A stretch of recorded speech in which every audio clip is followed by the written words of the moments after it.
acerto de contas vem. Às vezes quando você ouve uma palavra dessa, né, um título, o acerto de contas vem. Às vezes gera até um frio na barriga aí, meu Deus, o que é que vem esse acerto de contas? Porque às vezes alguns irmãos pensam que por estarmos na graça, né, temas como esse não deveriam ser abordados. Né? Como assim o Senhor vem para ajustar as contas? Como assim o Senhor vem para fazer justiça? Mas eu quero dizer para você que isso, e eu vou mostrar à luz da palavra de Deus nessa noite com você, que isso é bíblico. Deus não é um Deus neutro. Deus não é um Deus passivo, indiferente. Deus toma partido. Pastor, como assim toma partido? Isso é como um pai. Né? Eu, por exemplo, eu tenho meus 3 filhos, os 2 mais velhos são gêmeos, e um deles vem, pai, fulano fez isso comigo. Um pai sábio jamais se omite em resolver as questões. Um pai sábio vai ouvir um filho, vai ouvir o outro e vai exercer disciplina a quem merece e recompensa a quem merece. Um pai sábio jamais se omite em julgar. Quantos entendem o que eu estou dizendo? Deus também é assim. Deus ouve as queixas dos seus filhos, Deus vê o que cada um dos seus filhos estão passando, e Deus não fica indiferente. Tem o tempo não é nosso, o tempo é de Deus, que o próprio Deus faz justiça. O próprio Deus vem para acertar as contas. Mas olha, antes de nós iniciarmos a palavra, você precisa entender algo claro. Essa palavra não é para estimular em você algum tipo de vingança, revanche ou justiça própria. Muito pelo contrário. Essa palavra é para livrar você desse sentimento de amargura, de vingança. Porque a vingança não nos pertence. A vingança pertence ao Senhor. Ele, diz a palavra de Deus, é o vingador. É Ele quem vai exercer ou executar justiça. Quanto a nós, qual deve ser a nossa postura? Senhor, perdoa-lhe, ele não sabe o que está fazendo. Porque pensa bem, irmãos, foi essa a oração do Senhor Jesus na cruz. Se a pessoa soubesse que ela está tocando no Filho de Deus, se ela está prejudicando, caluniando, falando mentiras a respeito do Filho de Deus, ele não faria isso. Não é verdade? Há uma expressão que você fala, você não sabe com quem você está mexendo. E realmente eles não sabem, porque se soubessem, não fariam.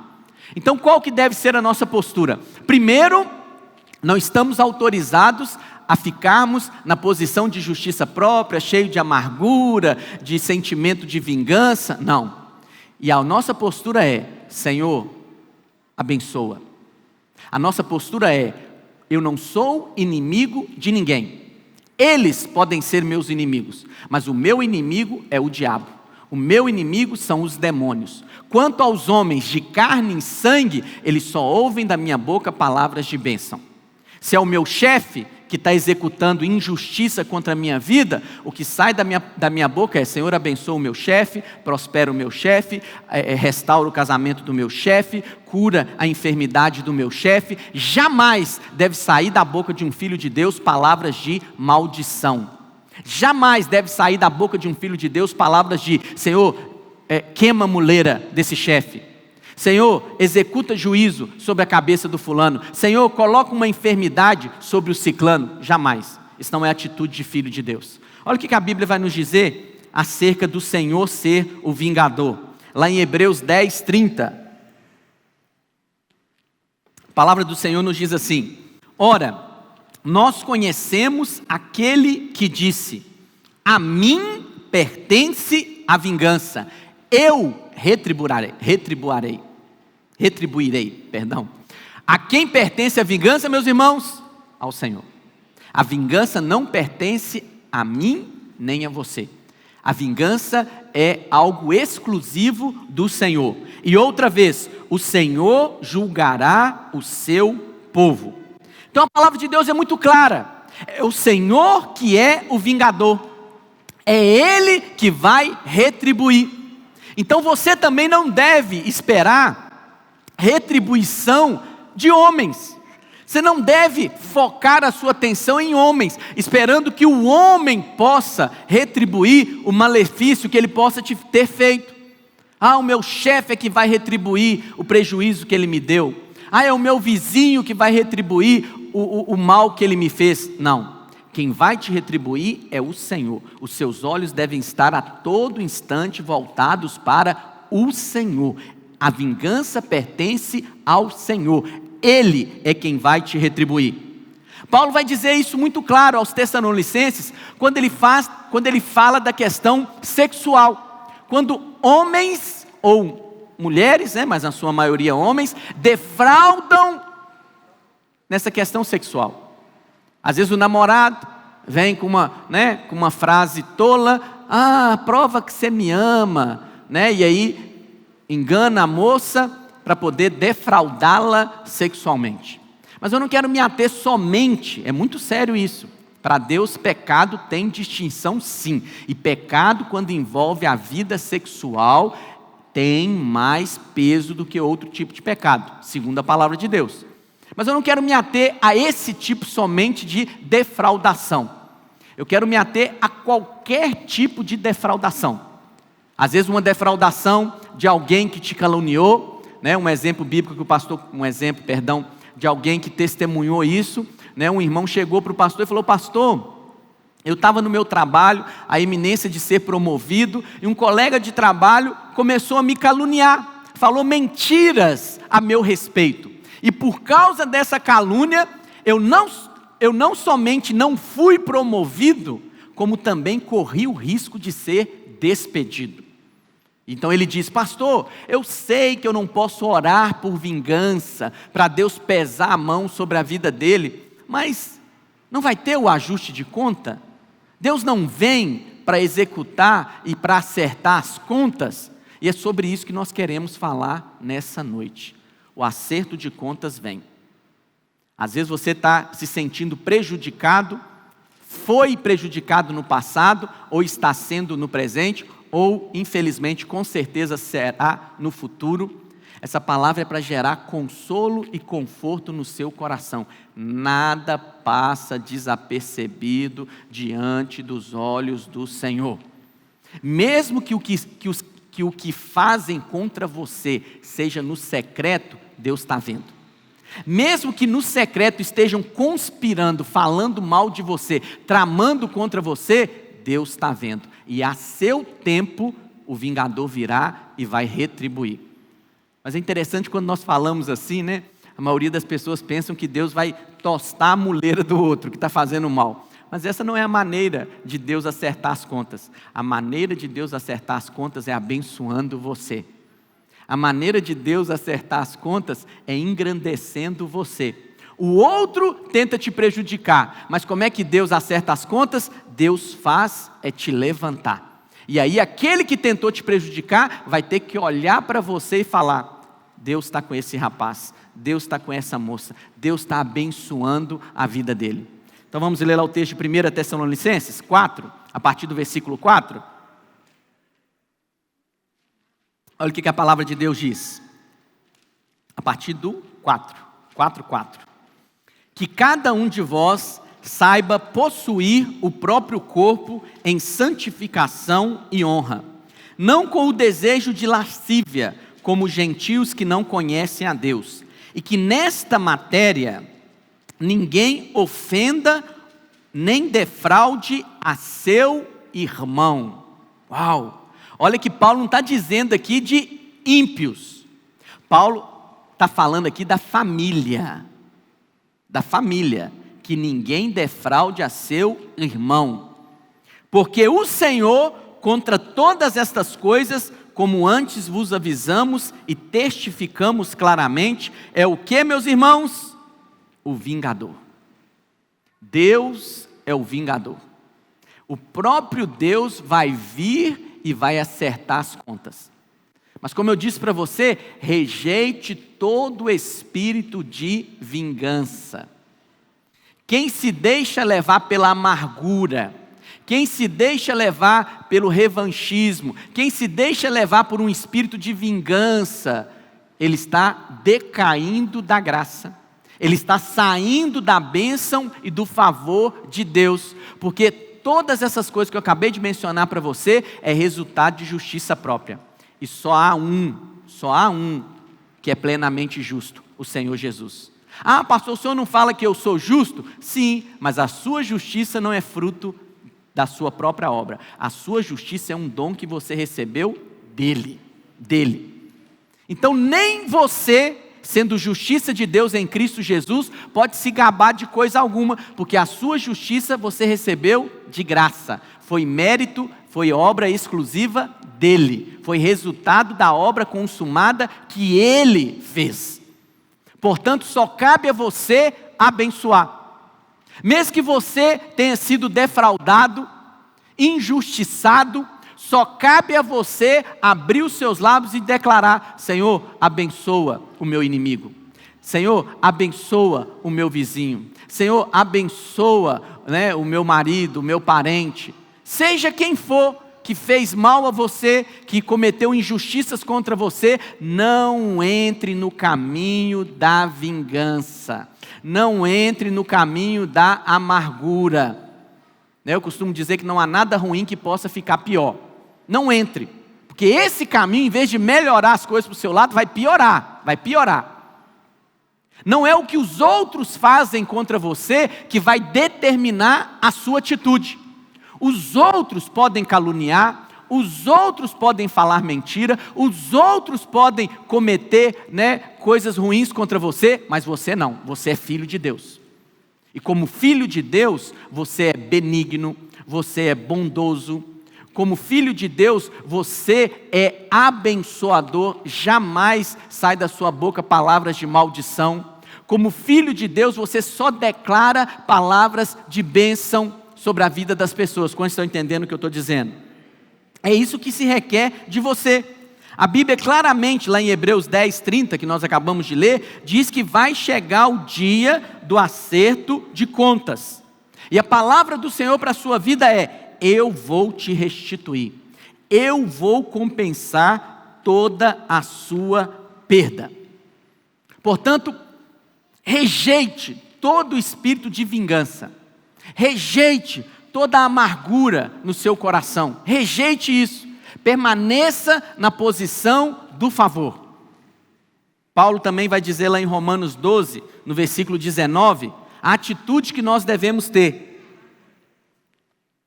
quando somos injustiçados.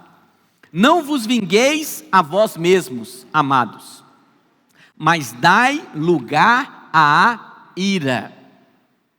Então, eu fui injustiçado, mas não sou eu que vou executar vingança. Quem vai executar vingança é Deus. Ele é o vingador. Porque está escrito: a mim me pertence a vingança. Eu é que retribuirei, diz o Senhor. Pelo contrário, se o teu inimigo tiver fome, dá-lhe de comer. Se tiver sede, dá-lhe de beber. Porque fazendo isto, amontoarás brasas vivas sobre a sua cabeça. Não te deixes vencer do mal, mas vence o mal com o quê, meus irmãos? Com o bem. Uau! Todas as vezes que você é prejudicado, Deus está te dando uma oportunidade de você fazer o bem. Aqueles que te prejudicam, eles têm que receber uma porção maior da sua bondade. Não é tremenda a palavra de Deus? Para o mundo isso é tolice. Para o mundo isso não sei o que eles podem dar nome a isso, mas é uma atitude que eles acham tola. Mas para os filhos de Deus é uma atitude que se requer. Para os filhos de Deus é uma atitude que agrada o coração do Pai. E é essa atitude que nós respondemos. A todo instante nós podemos ser injustiçados, caluniados. Enquanto eu estava preparando essa palavra, o Senhor falou claramente ao meu coração. Esse é um tempo onde a igreja, de uma maneira geral, está sendo caluniada, Esse presidente aí está falando que a igreja é a culpada, de disseminar os vírus com os seus cultos. Calúnia, mentira. Mas aí o que nós vamos orar? Senhor, tosta a cabeça desse sujeito. Não, nossa oração é: Senhor, salva esse homem. E sabe qual que é a nossa vingança? É esse homem que deprecia a igreja do Senhor Jesus, um dia vir e se curvar à sua dura cerviz e levantar suas mãos e declarar: só há um Deus. Essa é a nossa vingança. A nossa vingança é a salvação dos nossos inimigos. A vingança daquele vizinho, né, que às vezes te persegue, fala mal de você, a vingança sua em relação a ele, é ele se tornar como você, filho de Deus. Não é tremendo isso? Né? Alguém te persegue, fala mal de você, e você fala: minha vingança está chegando, você vai ser como eu, filho de Deus. É isso que se espera de nós, e é o Senhor quem executa isso. Às vezes você, né, acha que você está ficando em déficit, está ficando prejudicado, que Deus não está vendo, mas não se engane, isso tudo está diante dos olhos do seu Pai, e ao tempo dele, Ele mesmo virá e vai acertar, vai ajustar suas contas e vai te retribuir, porque Deus é um Deus justo. Agora preste atenção no que eu vou te dizer: não espere retribuições de homens. Não fique olhando para homens, esperando que eles te recompensem por todo o mal que eles te causaram. O seu pagamento vem do céu. É o Senhor quem vai te retribuir. Um exemplo claro disso, na palavra de Deus, é o exemplo de Jacó. Quem era Jacó? Jacó era um dos filhos de Isaac. Isaac casado com Rebeca. E Isaac e Rebeca não queriam que Jacó tomasse das filhas lá da terra para se casar. Eles queriam que Jacó se casasse com alguém do ambiente da família. E o que Rebeca mais Isaac fizeram? Enviaram Jacó lá para a casa dos parentes de Rebeca. Rebeca tinha um irmão chamado Labão. E Jacó então vai lá para a casa do seu tio. Só que Labão, né, era um tanto, não era assim, vamos dizer, uma boa pessoa. Labão gostava de levar vantagem. Labão, na realidade, era um enganador, um usurpador. Gostava de passar a perna nas pessoas. E a Bíblia diz então que Jacó, chegando na casa do seu tio, Labão tinha filhas, e Jacó se apaixonou por uma das filhas, chamada Raquel. E aí Jacó então fala com Labão: olha, eu quero me casar, né? Raquel no caso era prima de Jacó, quero me casar com Raquel. E Labão fala o que para ele? Ok, então vamos fazer o seguinte: você vai trabalhar 7 anos para eu te dar minha filha em casamento, mas vai trabalhar de graça. E a Bíblia diz então, porque o coração de Jacó era voltado para Raquel, Jacó aceitou. Imagina aí, né? Você trabalhar 1 mês sem receber salário para casar.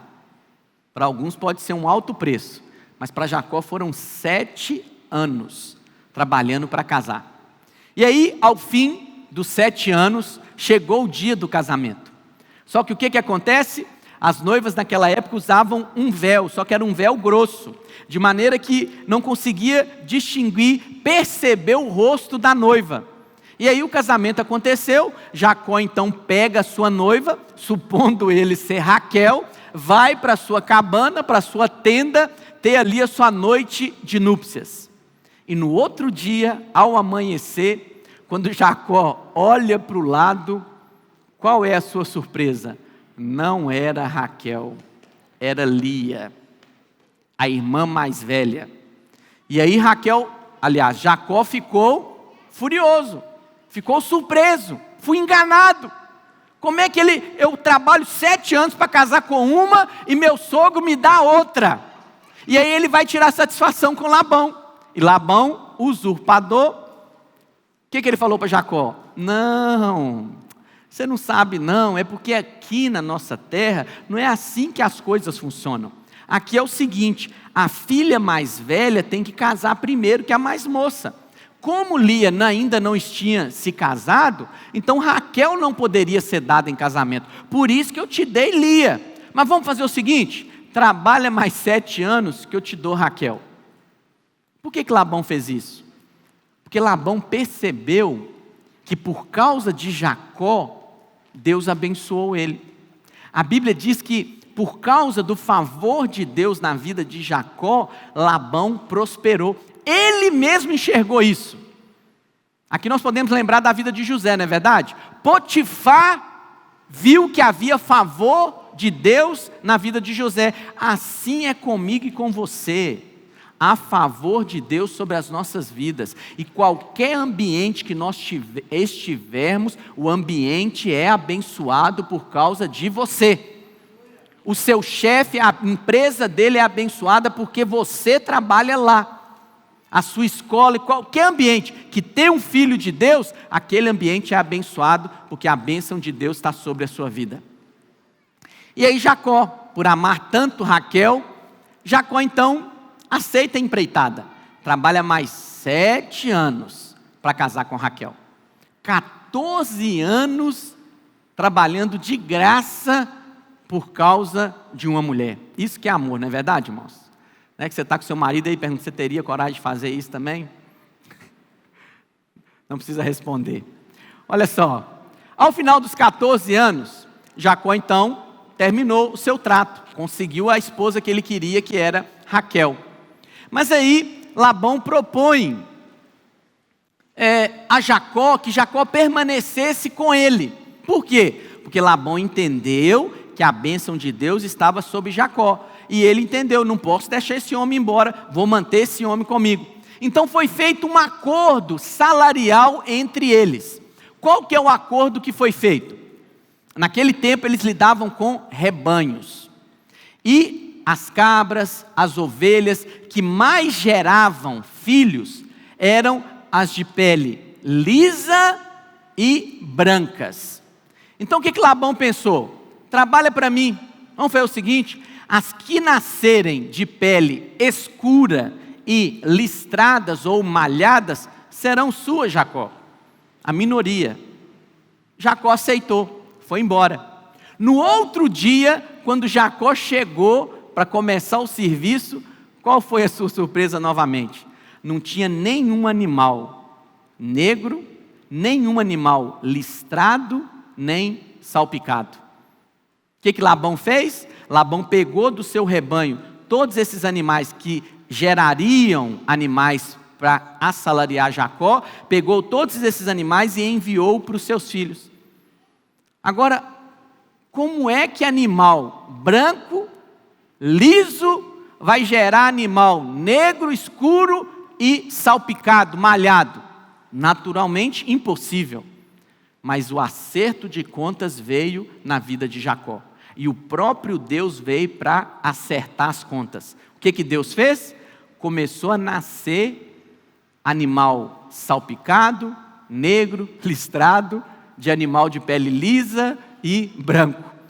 Aí Labão olhou aquilo e falou, como é possível? Jacó está nascendo mais animal negro, listrado e salpicado do que os lisos. Mudou. Não, agora vamos fazer o seguinte, agora os que forem negros, salpicados, vai ser meu. E os seus vai ser os lisos, né, e os brancos. Só que aí Deus também mudou. Aí agora o que estava nascendo mais eram os brancos, os lisos, e os que estavam nascendo menos eram os negros, salpicados e malhados. E foi assim por 10 vezes. Jacó vai dizer, eu vou ler o texto com os irmãos daqui a pouco, durante esses 6 anos em que ele era assalariado de Labão, durante 10 vezes Labão mudava o salário de Jacó. Por quê? Qual que era a intenção de Labão? Era que Jacó não prosperasse, era passar a perna em Jacó, mas sobre Jacó havia um Deus de aliança, o Deus de Abraão, de Isaac e o Deus de Jacó. Às vezes você pode estar passando pela situação de Jacó. Às vezes as pessoas tentam te passar a perna, às vezes você foi enganado em um negócio, às vezes um automóvel, às vezes falaram mentiras a seu respeito. Deixa Deus tomar conta, deixa o vingador retribuir você.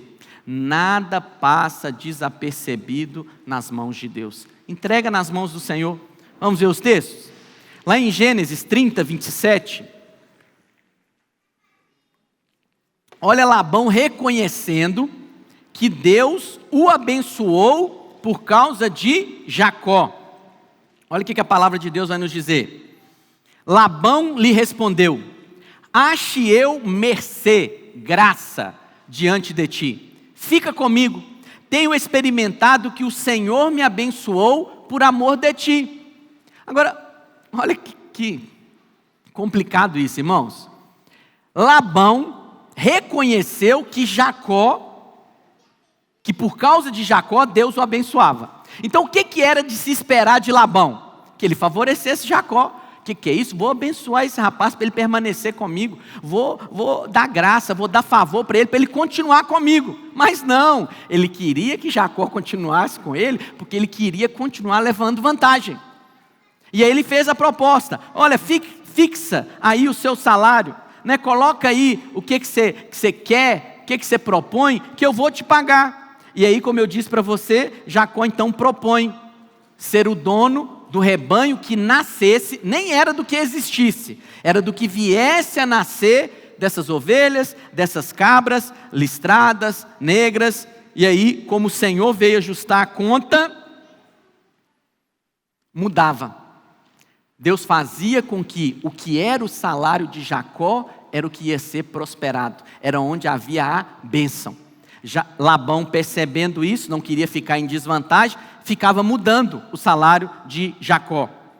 Mas olha o que o Senhor diz para Jacó, Gênesis 31, versículo 12.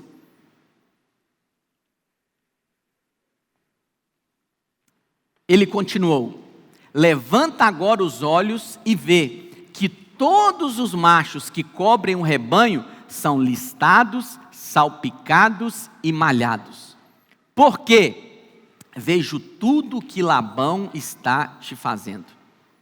Fala assim comigo: Deus está vendo tudo o que Labão está me fazendo. É isso que a palavra de Deus diz.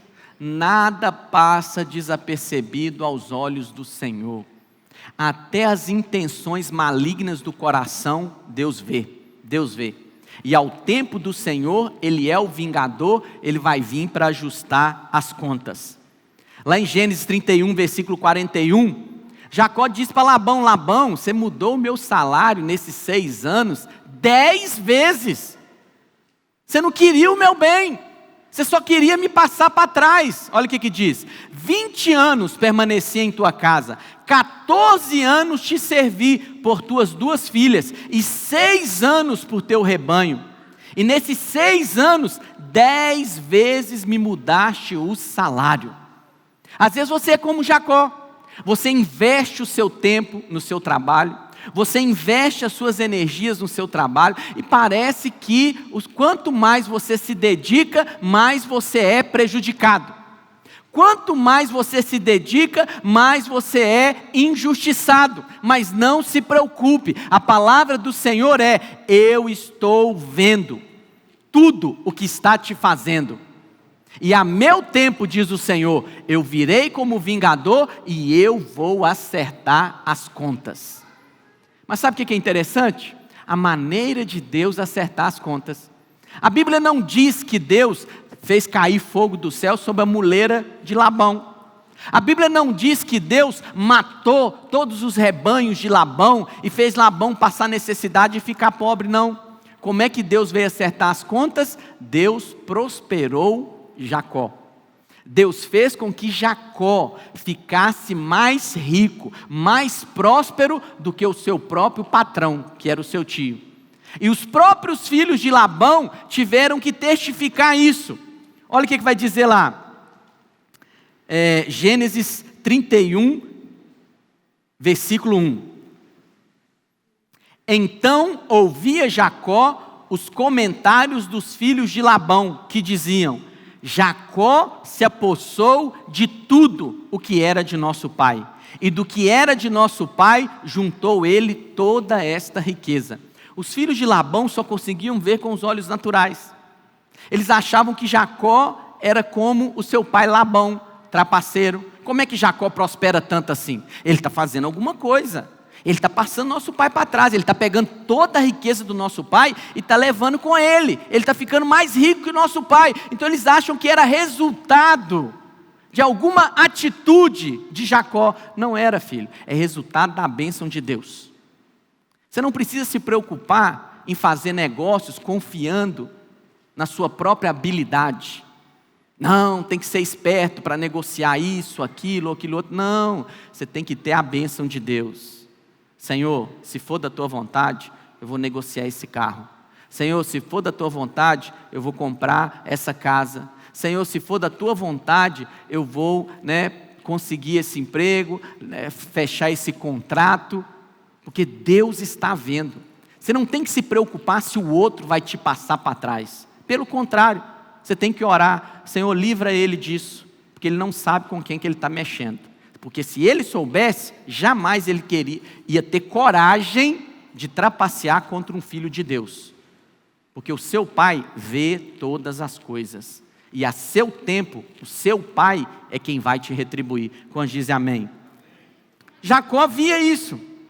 Jacó via que Labão estava sendo injusto com ele. Mas você não vê Jacó chegando diante de Deus e falando: Senhor, quebra as pernas do meu tio. Senhor, olha o que o meu tio está fazendo comigo. Não. Lá em Gênesis 31, 42, olha o que Jacó vai dizer para Labão: se não fora o Deus de meu pai, o Deus de Abraão e o temor de Isaque, por certo me despedirias agora de mãos vazias. Deus me atendeu ao sofrimento e ao trabalho das minhas mãos e te repreendeu ontem à noite. Deus. Jacó não esperava retribuição do seu tio. Pelo contrário, Jacó sabia que o seu tio só tinha intenções más para com ele. Mas Jacó esperava o Deus de Abraão e de Isaque e o seu Deus. Da mesma maneira somos nós. Nós temos um Deus de aliança. O que as cláusulas da nova aliança vai dizer lá em Hebreus? E eu serei o seu Deus e você será o meu povo. E a nossa aliança, que é a nova aliança, é uma aliança superior, porque foi uma aliança que custou o sangue do próprio Filho de Deus. O sangue do Senhor Jesus Cristo é o sangue da nova e eterna aliança. Ele é o meu Deus, e nada na minha vida está passando desapercebido diante dos olhos do meu Deus. Mas o meu coração não deve ser: Senhor, faz juízo, Senhor, me vinga, Senhor, pesa a mão. Não, a minha oração é: Senhor, abençoa os meus inimigos, Senhor, eu abençoo a família daquele que está me perseguindo. Mas no meu coração tem uma esperança: Deus vai vir e vai me retribuir. Quando dizem amém? É isso que o Senhor diz, é isso que é a promessa de Deus para as nossas vidas. Deixa Deus cuidar disso. Não espere que as pessoas que estão te fazendo mal irão pagar pelas atitudes erradas. Nem deseje isso. Não mantenha no seu coração amargura, sentimento de vingança, nada disso. Continue fazendo a coisa certa. Jacó continuou trabalhando para Labão. Labão falava: vamos dar seu salário. Ok, vou trabalhar. Jacó não ficava lá matando o rebanho, envenenando o rebanho do seu tio, não. Jacó não fazia mal a Labão. Mesmo que Labão tivesse só fazendo mal para Jacó. Mesmo que Labão tivesse só intenções malignas contra Jacó. Porque Jacó sabia: Deus está vendo e a seu tempo ele virá retribuir. E sabe qual que é a retribuição do Senhor? O favor de Deus sobre a sua vida. E sabe o que Deus faz esse favor? Faz diante dos seus inimigos, diante daqueles que te perseguem. Eles mesmos vão ter que olhar a bênção sobre a sua vida e vão ter que declarar: Deus é com ele. O que Salmos 23, versículo 5 vai nos dizer? Do Senhor que é o nosso pastor. 23, 5. Preparas-me uma mesa na presença de quem, meus irmãos? Dos meus adversários. Unges-me a cabeça com óleo, o meu cálice transborda. Seus adversários vão ver você sentado numa mesa preparada pelo seu próprio Pai, Deus. Ele é quem vai te retribuir. Ele é quem vai te favorecer. Esse é o dia da restituição. A restituição está mais próximo do que você imagina. Portanto, não se canse de fazer a coisa certa, porque no tempo de Deus, não no seu tempo, não no meu tempo, no tempo de Deus, Ele virá e te restituirá. Ele está vendo a deslealdade, Ele está vendo a calúnia, Ele está vendo, né, as trapaças, as injustiças que cometem ou cometeram contra você. E não importa o tempo. A Bíblia diz que o povo de Israel viveu na terra do Egito aproximadamente 430 anos. Segundo os estudiosos, mais de 200 anos eles foram escravos na terra do Egito. Mais de 200 anos, é muito tempo. Agora você imagina só, 200 anos sofrendo debaixo de servidão. Escravo não tem direito a nada, não tem salário, não tem plano de saúde, não tem comida boa, não tem descanso, nada, é escravo. Mas a Bíblia diz que Deus estava vendo. E no tempo de Deus, Deus ouviu o clamor e veio para retribuir. Olha o que diz Êxodo 3, a partir do versículo 7. Disse ainda o Senhor, certamente, fala assim comigo, certamente, vi a aflição do meu povo que está no Egito e ouvi o seu clamor por causa dos seus exatores. Conheço-lhe o sofrimento, por isso desci a fim de livrá-lo da mão dos egípcios e para fazê-lo subir daquela terra a uma terra boa e ampla, terra que mana leite e mel, o lugar do cananeu, do eteu, do amorreu, do ferezeu, do eveu e do jebuseu, pois o clamor dos filhos de Israel chegou até mim. E também vejo a opressão com que os egípcios os estão oprimindo. Deus estava vendo. Mais de 200 anos no sofrimento, na aflição, Deus estava vendo. E Deus estava vendo e ao tempo dele, Ele veio para retribuir. Ele veio para livrar o seu povo debaixo, tirar o seu povo debaixo dessa mão opressora. Mas Deus não somente tirou debaixo da mão opressora, Deus abençoou. A Bíblia diz que, por ocasião da última praga, né, a praga lá dos primogênitos, Deus deu uma orientação para Moisés de que o povo comesse dentro de casa o novilho, o cordeiro, né, e aplicasse o sangue no umbral da porta do lado de fora, assasse o cordeiro e comesse em família, ou, se fosse grande, chamasse o vizinho.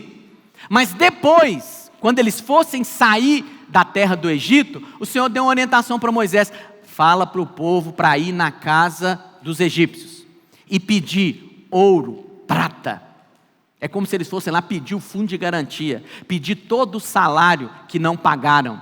E o que a Bíblia diz que aconteceu? Os egípcios deram ouro, deram prata, de maneira que escravo num dia, saiu rico no outro dia. É só Deus, irmãos, é só Deus. E outra coisa, escravo, por não ter tempo de descanso, plano de saúde, vivia com enfermidade. Era problema na coluna, era problema, né, de ler, de todo tipo de problema de saúde. Mas o que a Bíblia diz? Que no meio deles não havia nenhum doente, nenhum inválido. Salmo 105, versículo 37. Olha o que a palavra de Deus nos diz. Então fez sair o seu povo com prata e ouro, e entre as suas tribos não havia um só inválido. O dia do acerto veio para o povo de Israel. O dia do acerto veio para Jacó. O dia do acerto veio para José. Lembra de José? Foi vendido como escravo, foi injustiçado, caluniado pela mulher de Potifar. E aí também foi esquecido, né? Ele interpretou os sonhos ali do padeiro e do copeiro. O padeiro foi morto e o copeiro foi restituído ao seu posto. José pediu para ele, lembra de mim na hora que você estiver lá com o faraó, eu te ajudei aqui, interpretei seu sonho. Mas a Bíblia diz que por 2 anos o copeiro se esqueceu dele. Mas teve um dia que Deus veio para acertar as contas de José. Veio para tirar o déficit de José. E Faraó teve um sonho, Faraó não soube interpretar, mas aí o copeiro se lembrou e contou para Faraó, estava eu e o padeiro lá na cadeia, e tinha um homem lá, e ele interpretou, e aconteceu do jeito que ele falou. E naquele dia, José acordou prisioneiro, Mas na hora que ele foi à presença de Faraó, ele foi dormir agora na casa de primeiro-ministro. Deus veio e ajustou as contas. Como é que Deus ajusta a conta, irmão? Deus ajusta as contas retribuindo você. Portanto, não se preocupe com o que fazem contra você. Nem se preocupe, nem tenha isso, amargura, sentimento de vingança. Não ande nesse caminho, porque esse caminho decai você da graça. Mas tem uma santa expectativa. Ao tempo de Deus, Ele virá e me retribuirá. Ao tempo de Deus, Ele virá e vai acertar minhas contas. E tudo que Deus faz é infinitamente maior do que você pensa ou almeja. Alguns pensam que é o diabo que vai devolver o que foi roubado. O diabo não devolve nada para ninguém. É Deus quem retribui. E Deus retribui além do mal que te fizeram. Além. Como é que Deus retribuiu para Jacó? Tornou Jacó mais rico do que Labão. Como é que Deus retribuiu, ajustou as contas de José? Tornou José mais rico e com uma influência muito maior que ele tinha. Nem sonhava em ter aquilo.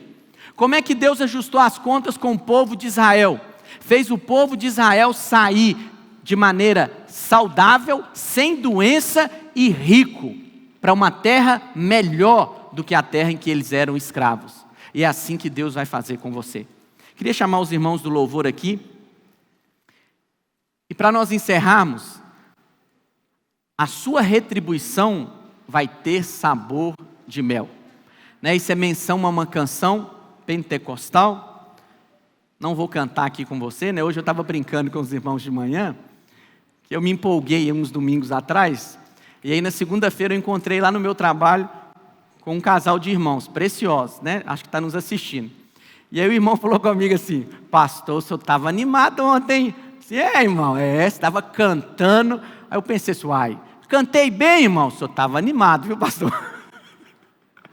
Aí domingo passado, o irmão falou comigo assim: pastor, minha filha não veio no culto, uma adolescente, Mas ela falou comigo aqui na mensagem que o senhor estava cantando bem. Estou quase animando.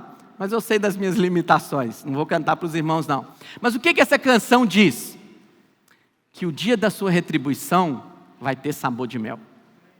Não é que você vai ter aquele gosto de vingança, mas eu creio que houve sabor de mel na boca de Jacó, quando Jacó viu Deus retribuindo ele. Quando Jacó viu que ele estava ficando mais rico do que Labão. Eu creio que houve sabor de mel na boca de José, quando seus irmãos se chegaram até ele e diante de todo o mal que intentaram contra a vida dele, viram a bênção de Deus sobre a vida dele. Lembra que José foi escravo na casa de Potifar? Potifar era alguém importante. Provavelmente Potifar estava lá. Se não tivesse separado da mulher dele, estava lá o casal no palácio de Faraó e vendo José ser colocado como primeiro-ministro do Egito. Teve sabor de mel.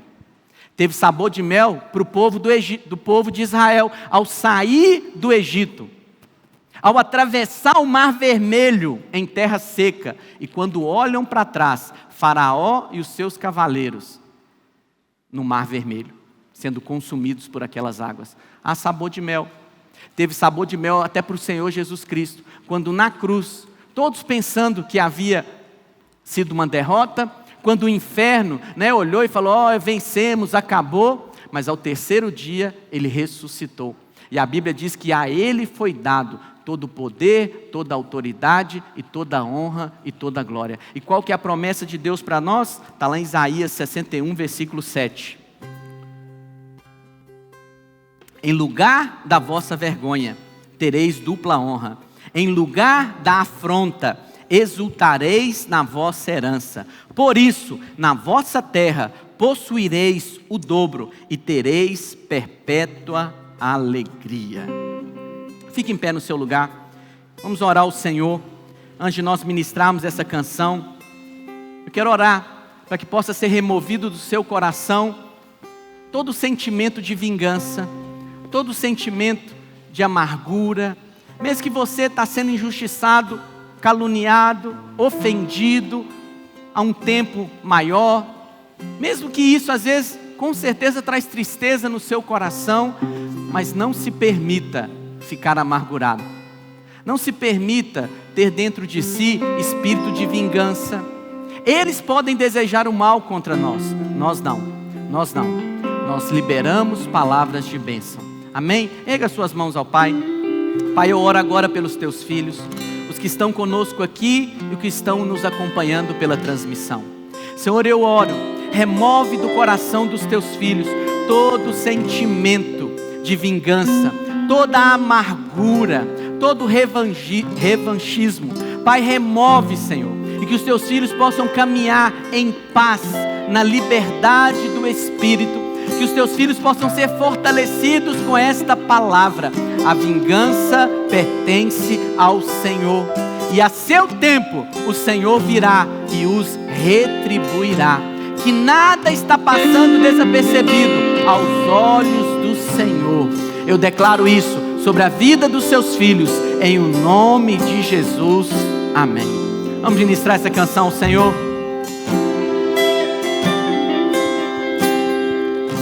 Eu tenho um Deus que não vai deixar essa luta me matar, o desespero me tomar. Por mais pressão que seja a situação, o controle ainda está na palma de suas mãos. O choro dura uma noite, mas a alegria ela vem pela manhã. Eu creio, eu creio. O choro dura uma noite, mas a alegria ela vem pela manhã. Eu creio. Ainda que a figueira não floresça e não haja fruto na vide, e produto da oliveira me dá, todavia me alegrarei, todavia me alegrarei, todavia me alegrarei.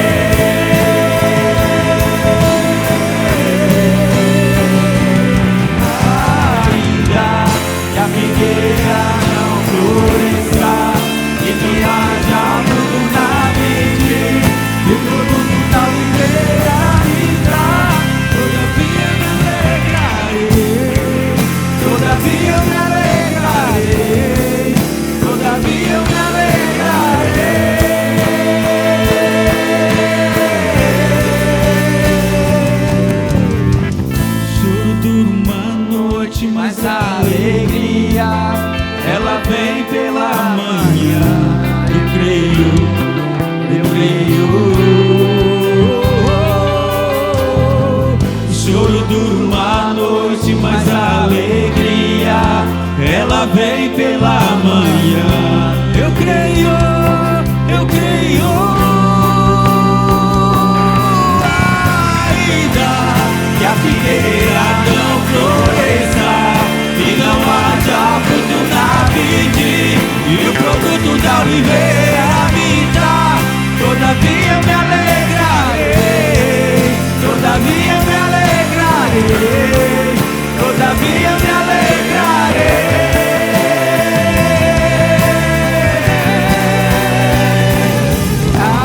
Ainda que a figueira não floresça e não haja fruto na vide, e o produto da oliveira me dá, todavia me alegrarei, todavia me alegrarei, todavia me alegrarei.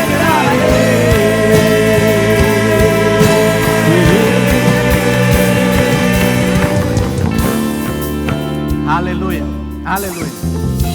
Essa canção faz uma menção do profeta Abacuque. Diante de tantos problemas que a nação de Israel vinha enfrentando, o profeta liberou essa palavra. Ainda que esteja um caos, ao meu derredor, ainda que não haja uma colheita, ainda que eu esteja diante de tantas dificuldades, todavia eu me alegrarei, eu exultarei no Senhor.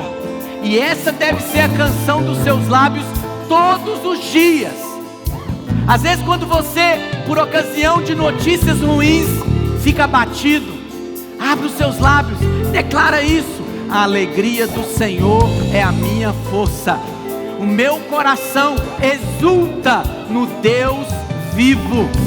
A minha alegria, ela provém do Senhor, é do alto que provém o meu socorro.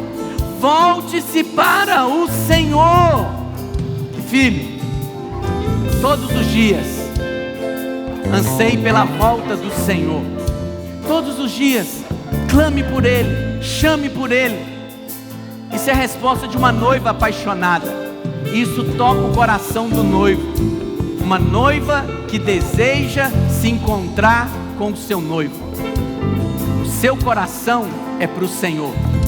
O seu coração é por Ele. A sua atenção é para Ele. Não desvie os seus olhos do Senhor. Não coloque nesse mundo. Não deixe ficar consumido pelas notícias ruins desse mundo. Porque esse mundo não há esperança, não há palavras de esperança no natural. A nossa esperança está no Senhor. A nossa esperança está na vinda do Senhor. Erga suas mãos ao Pai. Vamos encerrar essa reunião. Pai, agradecemos ao Senhor pelas palavras de vida eterna. Louvamos o Teu nome, Pai, porque cremos na promessa do Senhor, de que o Senhor virá e nos arrebatará. Pai, cremos, ó Deus, que a alegria do Senhor é a nossa força, é o Senhor quem nos sustenta, é a fé liberada no nosso coração, que nos torna vencedores aqui neste mundo caído.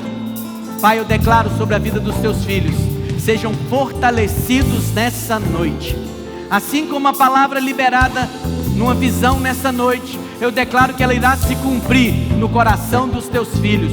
Todo temor, todo medo, todo abatimento é lançado fora, e a alegria, de uma maneira sobrenatural, inexplicável, que não depende de circunstâncias naturais, mas provém do alto.